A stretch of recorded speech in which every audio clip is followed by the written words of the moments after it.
River City Girls is one of the greatest beat-em-ups I have ever played, and I'm here today to tell you why it's 100% worth it in 2023. So let's jump into my review of River City Girls on the Nintendo Switch. So to start out this review, I want to tell you guys a little bit of a personal story.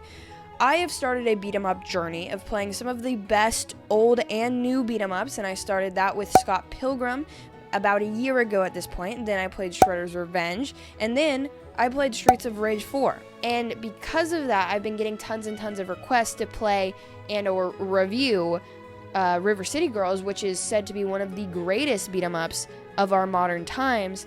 And so because of that, I've been looking into it for a while. I was about to get the physical release, and then I reached out to WayForward, and I was like, hey, trying to send me a review code? Not expecting any reply. I am a very small YouTuber. Why would they even give me the time of day? But like the kings they are, the review code that I use to play this game is actually provided by WayForward, so I want to say a huge thank you. But let's jump into the gameplay. So like a traditional beat 'em up, River City Girls is a side-scrolling brawler where you're going through waves and waves of enemies and trying to defeat them, and then at the end there's a big boss battle. But what's cool about this one is sort of the layout. Now traditionally you go through a big level, like in Shredder's Revenge, there's an overworld map and you select the level to jump into.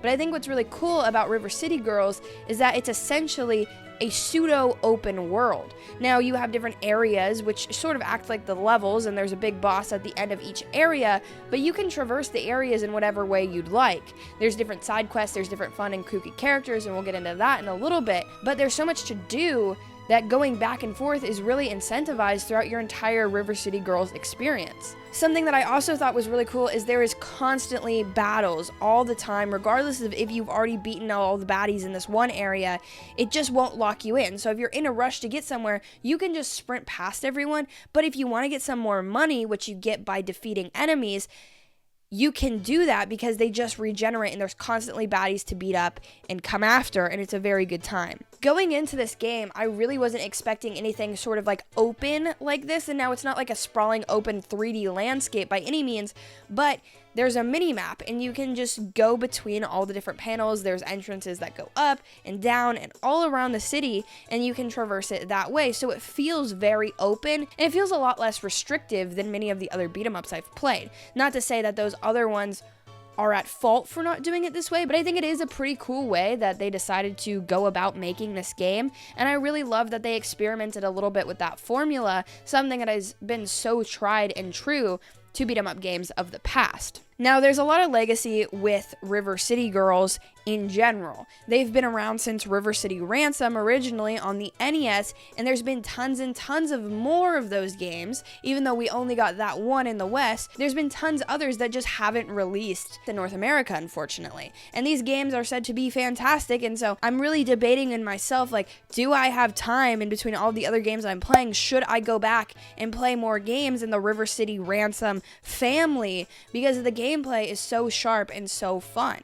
Now, the gameplay of these games is very interesting because it blends sort of a traditional beat 'em up with that of sort of an RPG, I guess you could say, because you're constantly leveling up, and as you level up, you get more moves and you can do more damage and stuff like that. And so it feels like really incentivized, I guess, to go after every bad guy, not just sprint through areas, so that you can level up and get more moves faster and quicker. But after you beat waves of enemies, you collect money, and that money actually has a purpose in this game, and I love when there is collectible money for a real reason. It's not just a high score. You go to a thing called a dojo and you can buy more and more moves. And this sort of brings me to the first gripe of the game. Now, this is entirely user error, and with this warning, I think you guys are going to have a much easier time than I did.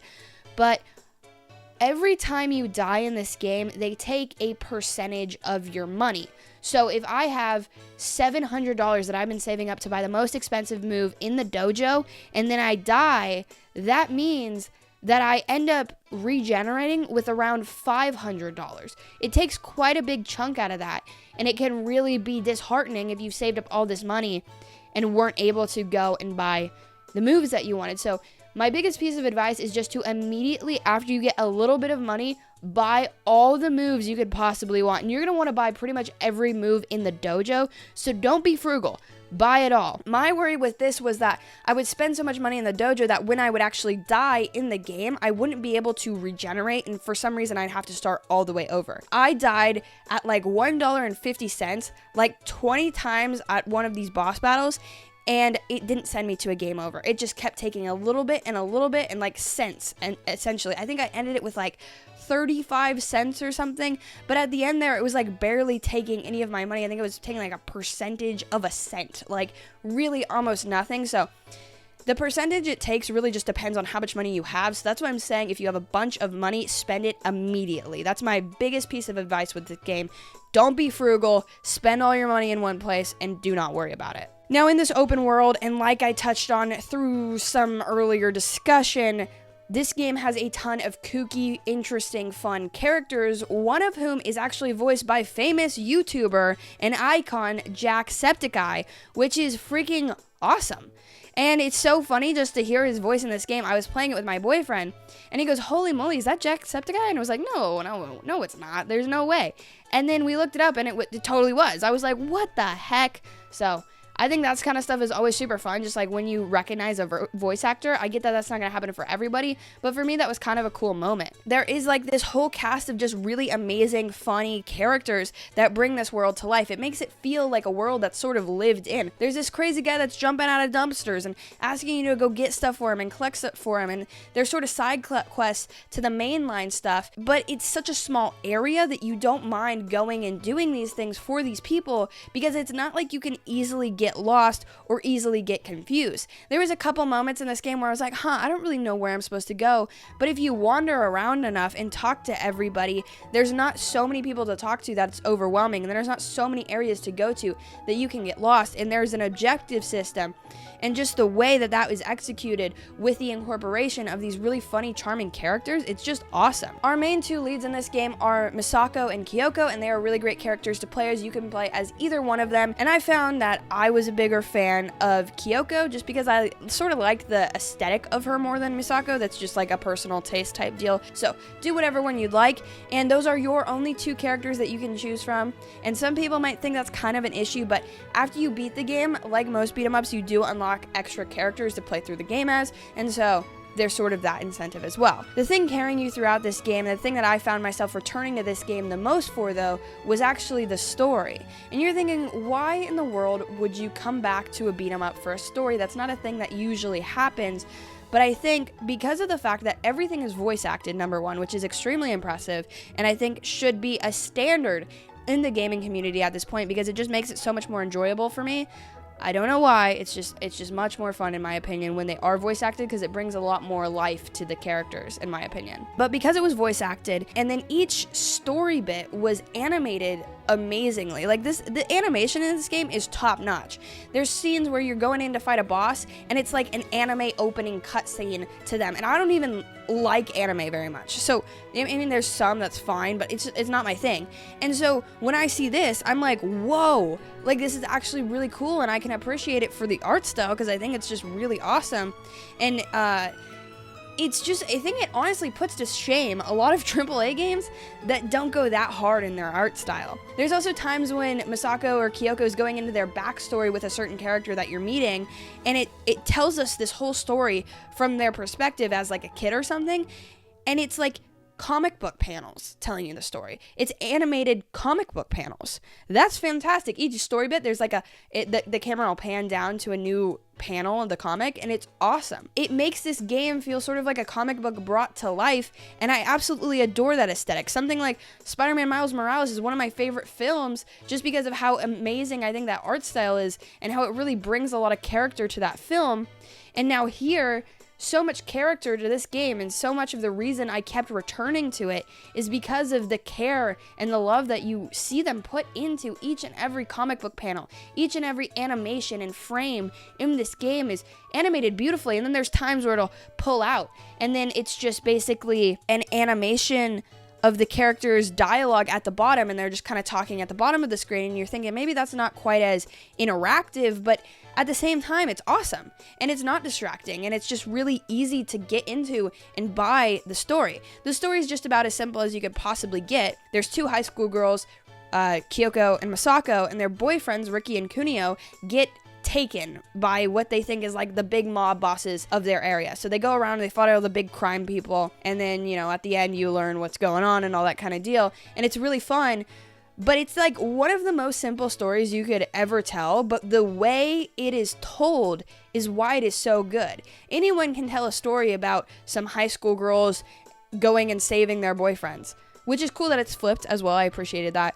And then there's some really cool, like, little just like touches of modern day like feminism and things like that, which I also thought were really cool. If you're someone who isn't about that, it's not so like obscene that it's important to note, really. I just personally, I thought it was cool and a little bit comforting, and I like that they're, you know, trying to send that message to some sweaty old gamers, because sometimes you guys need to hear that. And yeah, like, honestly, that story feeds into so many of the characters that you're meeting throughout the world and so many of the bosses that you're battling throughout the world. It's just really powerful and fun. And something I kind of forgot to touch on, and going back to gameplay just a little bit, is that after you defeat a whole wave of enemies and there's one enemy left, you can beat him within about an inch of his life and he will beg for mercy.